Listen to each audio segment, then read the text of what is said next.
மதச்சார்பற்ற ஆட்சி அமையணும்னு சொன்னாங்க. ஆனா இப்ப இங்க என்ன நடந்திருக்கு? மட்டிக்கினாரு ஒருத்தரு, இவரை காப்பாத்தணும் கத்துரு.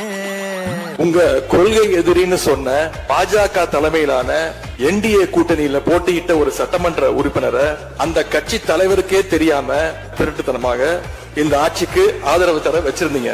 திரும்பி உனக்கு வந்து அச்சுது பாரு கருமா. அந்த கட்சி தலைவருக்கே தெரியாம இந்த ஆட்சிக்கு ஆதரவு தர வச்சீங்க. இப்ப நான் சொல்றதுலாம் ரொம்ப டீசென்டான வெர்ஷன். ஓ நல்லமையத்தான் நினைச்சு சிரிமா. ஆட்சிக்கு வர்றதுக்கு முன்னாடியே குதிரை பேரத்துல ஈடுபடுறாங்கன்னு சொன்னார். நேற்று சொல்லியிருக்கிறாரு, மாற்றம்னு சொன்னீங்க, இது மாற்றம் இல்ல துர்நாற்றம் அப்படின்னு சொல்லியிருக்கிறார். மொக்க வாங்கிட்டடா செவுத்த போய் நக்கு.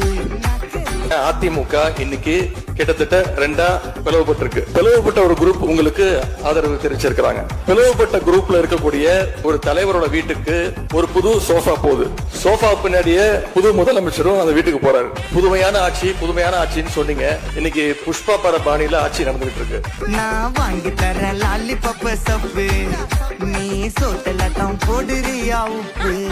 தமிழ்நாட்டு வரலாற்றிலேயே முதன்முறையாக, இந்திய வரலாற்றிலேயே முதன்முறையாக ஒண்ணு நடந்திருக்கு. கட்சி தாவறதுக்கு முன்னாடியே அந்த குரூப் தலைவர் வீட்டுக்கு போய் இவ்வளவு ஓப்பனா அவங்களுக்கு இன்விடேஷன் கொடுத்தத இதுவரைக்கும் இந்தியாவில யாருமே பார்த்தது கிடையாது. சுத்தனண்டா சீன போட்டு சோக்கா, இப்போ ஆகி புட்டான் கேஸ் போன கோக்கா.